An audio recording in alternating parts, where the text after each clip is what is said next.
Professor Richard D. Wolff opens his analysis with a paradox that cuts to the heart of Russia's crisis. How can one of the world's largest energy producers run out of gasoline? Wolff dissects this contradiction as more than a logistical failure. It's a political and moral unraveling of Vladimir Putin's regime. The gasoline shortage, spreading through a country built on oil wealth, exposes a deep rot within Russia's economic system, where export profits and war spending have eclipsed the basic welfare of citizens. As fuel lines grow and frustration mounts, the shortages become a living symbol of systemic decay, transforming public resentment into open defiance. Farmers, truckers, and ordinary Russians are no longer just inconvenienced. They feel betrayed, realizing that their government prioritizes empire over their livelihoods. For Wolff, this moment signals a historic inflection point. A regime that once built its legitimacy on strength now faces collapse under the weight of its own contradictions. In Wolff's view, the dollar is falling. The empire is fading. But your voice is rising. Don't just watch history happen. Be part of it. Why have you checkmark subscribe to this channel for more fearless analysis from Richard Wolff and voices the mainstream media refuses to platform?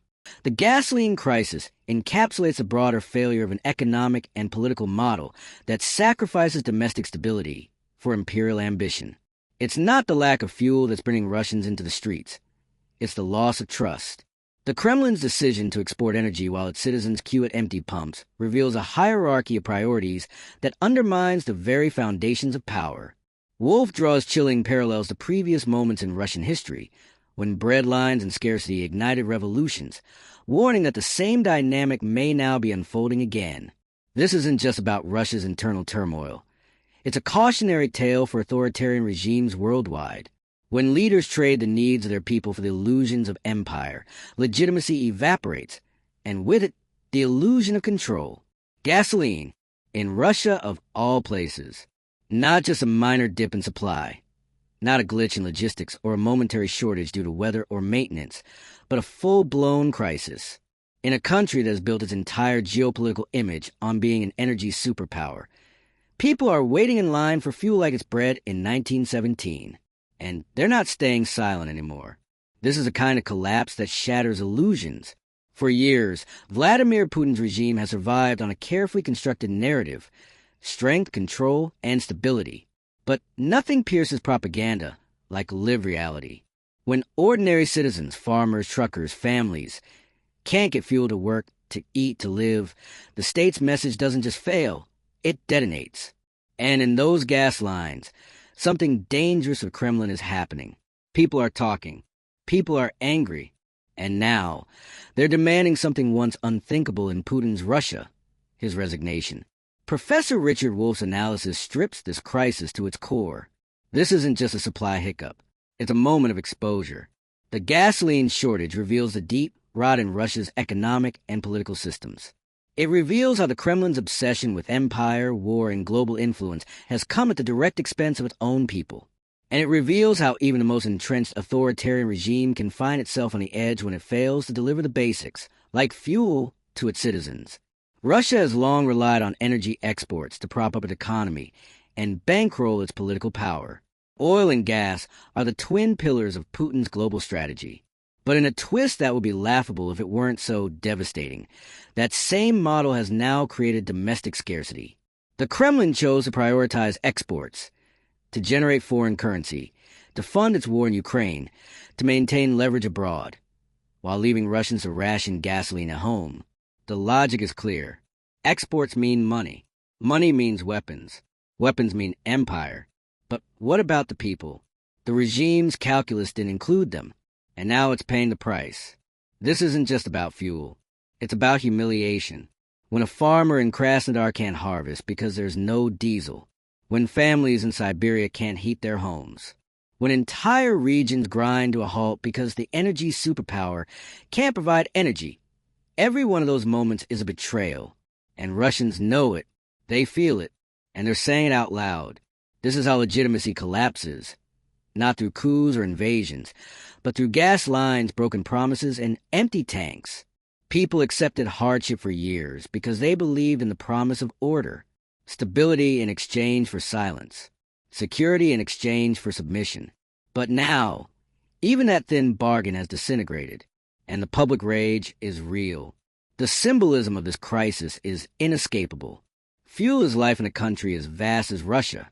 It powers the economy. It connects the people. And it represents the one area where Russia was supposed to be untouchable. To see shortages of gasoline in Russia is to see the failure of the state. It's to witness in real time the unraveling of an identity built on global power while the domestic core withers away. And the consequences are political. Protests are no longer confined to whispers or isolated rants. There are voices rising clearly, without fear, calling for resignation, for accountability, for change. What was once unthinkable is now being shouted in the streets. Putin must go. This marks a shift, not just in mood, but in political energy. For decades, Putin's control rested on a mixture of nationalism, economic growth, and authoritarian suppression. When growth disappeared, nationalism and fear filled the void. But now, even fear is losing its grip. What good is a strong man if he can't even keep the gas stations open? Wolff makes it clear this isn't just a Russian story. It's a global lesson. When governments prioritize war over welfare, empire over people, and propaganda over reality, they don't just risk instability, they invite it. And no amount of repression can hold back the tide of popular anger when the basic contract between the state and its citizens has been broken. The decision to keep exporting fuel while Russians suffer was a mistake. It was policy. It was a cold, calculated decision made at the highest levels of the Kremlin. And that decision exposes exactly what this regime values. Not the people, not the country, not stability, but control, wealth, power. And now, that choice is unraveling the very foundation of that power. There is also historical weight here. Russia has seen this pattern before. Scarcity has always been a harbinger of change. Bread lines in 1917, empty shelves in the late Soviet era, and now, gas lines in 2025. These are not just economic indicators. They are political signals. Signals that the state is no longer capable of fulfilling its most basic function, providing for the people. And history tells us what happens next. Putin is not invincible. His power is not eternal. It is rooted in a myth of strength and a machinery of fear. But when the myth breaks and the fear fades, all that remains is a system exposed, fragile, brittle, and ripe for collapse. The international implications are massive. Russia's global leverage comes from its energy dominance. But how can it maintain that dominance when it can't even fuel its own economy? Its credibility is cracking. Its influence is waning. And every day that fuel shortages persist, that decline accelerates. Professor Wolff's analysis cuts deep. This is the price of overreach. Russia tried to be a global empire while neglecting its own foundation. It poured resources into war, weapons, and propaganda, leaving its own citizens to ration gasoline. And now the internal contradictions have exploded.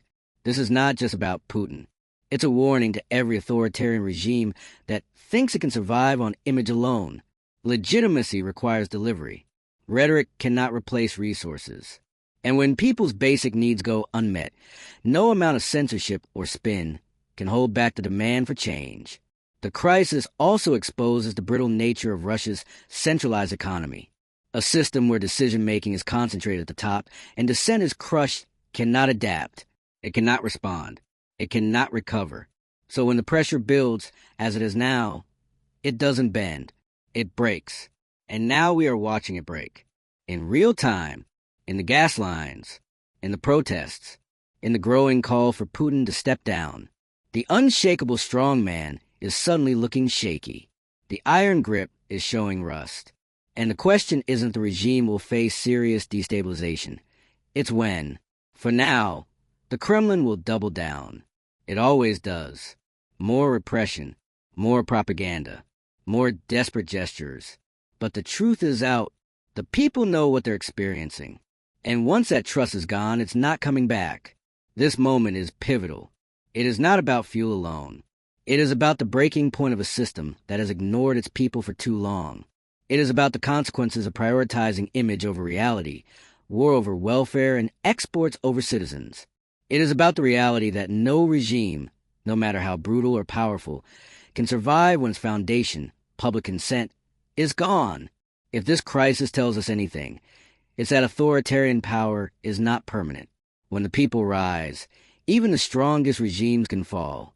Share this message. Stay informed. Speak out. Because what's happening in Russia today could be the beginning of something much larger tomorrow. Don't just watch history unfold. Be ready to challenge the systems that put empire above people, no matter where they are. What we're witnessing in Russia isn't just a fuel crisis. It's a full-scale legitimacy crisis. The very thing that held Putin's regime together, the illusion of strength, the promise of order, the myth of national resurgence, is now being ripped apart by something as basic, as tangible, and as politically explosive as gas lines. And once that illusion is gone, what's left? Nothing but the anger of a people who have finally had enough. Professor Richard Wolff's analysis doesn't just highlight the economic contradictions of Russia's system. It exposes a political time bomb underneath it. For years, the Russian state has been playing a dangerous game. It has survived by exporting strength, both figuratively and literally, by turning oil and gas into political weapons and projecting power abroad, even while its own economy eroded at home. And now, the core has hollowed out. The export machine has turned on its own people. This is a regime that thought it could do everything. Wage war, dominate Europe's energy markets, silence dissent, and still keep the domestic population just satisfied enough to prevent revolt. But that model only works until the lights go out, the engines stop, and the propaganda doesn't fill the tanks. And now, with fuel shortages spreading across regions, citizens are no longer grumbling. They're organizing. Protest statements, bold public declarations. Putin must go. These aren't Western NGOs or liberal urban elites stirring unrest. These are farmers, truck drivers, local workers, people whose livelihoods depend on access to fuel. These are the core of the Russian population, the very demographic the Kremlin claimed to defend. They're the ones now turning against it. This moment matters. Authoritarian regimes, especially those as tightly controlled as Russia's, often seem unshakable until they suddenly aren't. And it's often the most basic shortages that cause the most devastating cracks. Bread in Petrograd, soap in East Berlin, fuel in Russia, 2025. Wolff draws a chilling historical parallel. Scarcity has always been a catalyst for collapse. It's never just about the product. It's what that shortage represents. In this case, the gasoline crisis reveals a government that no longer functions for its own people. It can bomb cities in Ukraine, fund paramilitary forces, and build massive pipelines to Europe and China, but it can't keep its own citizens on the road. That contradiction is more powerful than any military defeat, because it cuts to the core of what any state is supposed to provide, the basics, the bare minimum. And that failure can't be hidden. Not anymore.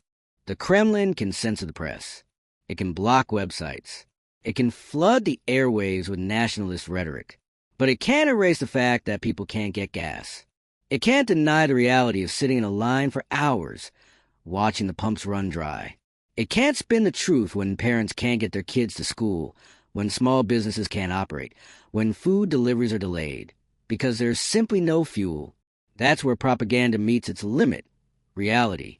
This is what Professor Wolff refers to as symbolic collapse, because symbols matter, not to political analysts and think tanks, but to regular people trying to survive. When fuel runs out in a country that calls itself an energy superpower, it doesn't just break systems. It breaks faith. It's a moment when the narrative loses power, and people begin to think and speak and organize in ways the regime can no longer control. And this is not just internal. The global implications are already being felt. Russia's reputation as a reliable energy supplier is taking serious damage. If the country can't stabilize its own domestic supply, how can it sustain its role as an energy hegemon on the global stage? The contradictions are glaring, and they're weakening Russia's diplomatic leverage. This isn't just an economic stumble. It's a structural unraveling. A regime that bet everything on oil and gas, that weaponized its resources, now finds itself unable to meet the basic needs of its population. That's not a miscalculation. It's a systemic failure, and it has exposed the hollowness of the state Putin built. This is what happens when you prioritize geopolitical fantasies over domestic welfare, when you pour your country's wealth into military campaigns instead of infrastructure, when you invest in control instead of care, the result is always the same. The regime begins to rot from the inside. And when the rot is visible to the public, when the symbol of national pride becomes a symbol of national shame, there's no going back. And what makes this moment even more dangerous for the Kremlin is that the people are no longer afraid. Public demands for resignation aren't just a political act. They're a sign that the population no longer sees the state as untouchable. That shift from private anger to public dissent is what turns a crisis into a collapse. Wolff doesn't sensationalize it. He lays out the pattern. Authoritarian states survive until the moment they can't meet basic needs, and then they fall. Sometimes slowly, sometimes all at once, but they fall. In Russia, that moment might be closer than the regime realizes, because the economic crisis isn't slowing down. The war is draining resources. Sanctions continue to limit trade, and internal infrastructure, neglected for years in favor of flashy international projects, is failing. Rail lines are backlogged. Refinery maintenance has been delayed. Domestic fuel policies are outdated and poorly enforced. And now, all the consequences are colliding at once. People aren't just angry about fuel. They're angry about what it represents.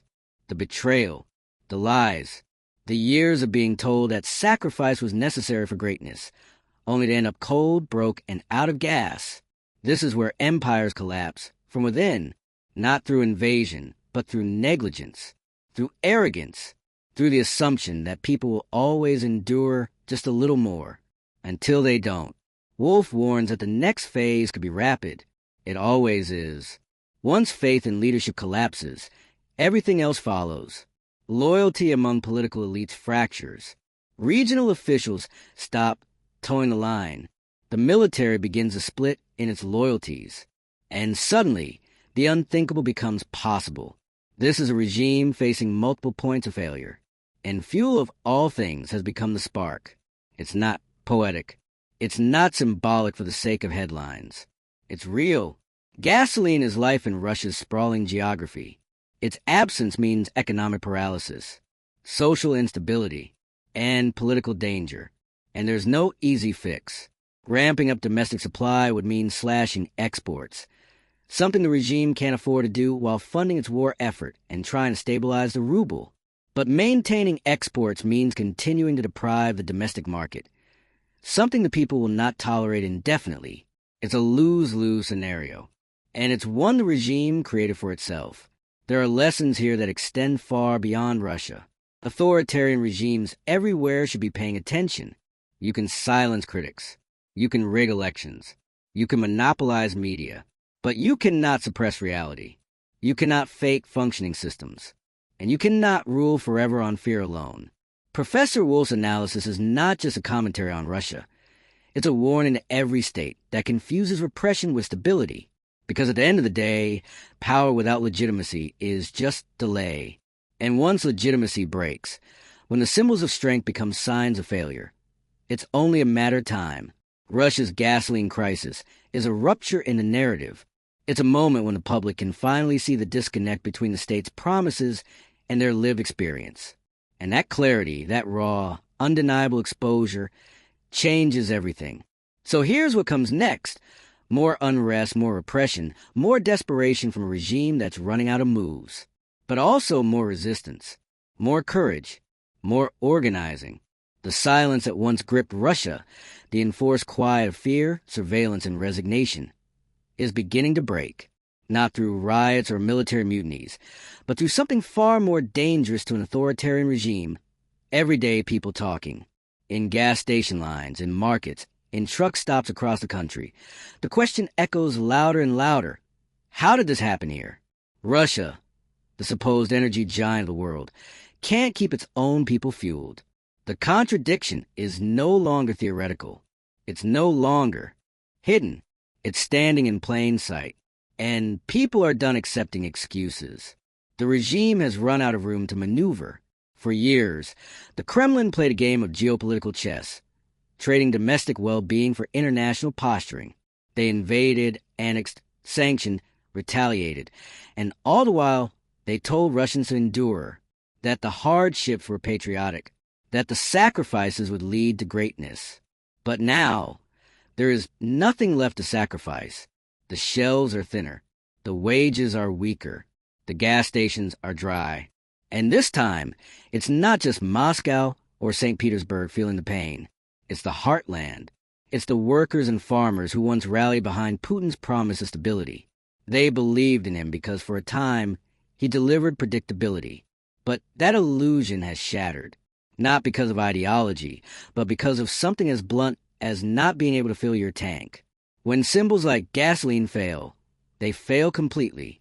Fuel is not abstract. It's movement, work, food, heat. Its absence is not just an inconvenience. It's a threat to survival. And when people are pushed into survival mode, they stop listening to speeches. They start demanding change. Professor Wolff's warning is clear. The state has overplayed its hand. It gambled that people would prioritize nationalism over their own well-being. But even the strongest propaganda cannot erase an empty tank or a broken promise. And now, the anger is not isolated or fringe. It is collective. It is rural and urban. It is whispered and shouted. And at the center of it all stands Putin, once the symbol of stability, now the face of crisis. His grip on power, once absolute, is slipping, not because someone is seizing it, but because the people are letting go. The unspoken pact, order in exchange for obedience, has dissolved. What comes next is uncertain. But what's certain is this. The regime cannot repress reality. It cannot arrest the truth. And it cannot control a population that no longer believes. If you care about justice, about truth, about holding power accountable, do not turn away. Share this message. Amplify the voices rising from within. Because when the people demand more than survival, when they demand dignity, stability, and accountability, history begins to shift. And that shift has already begun.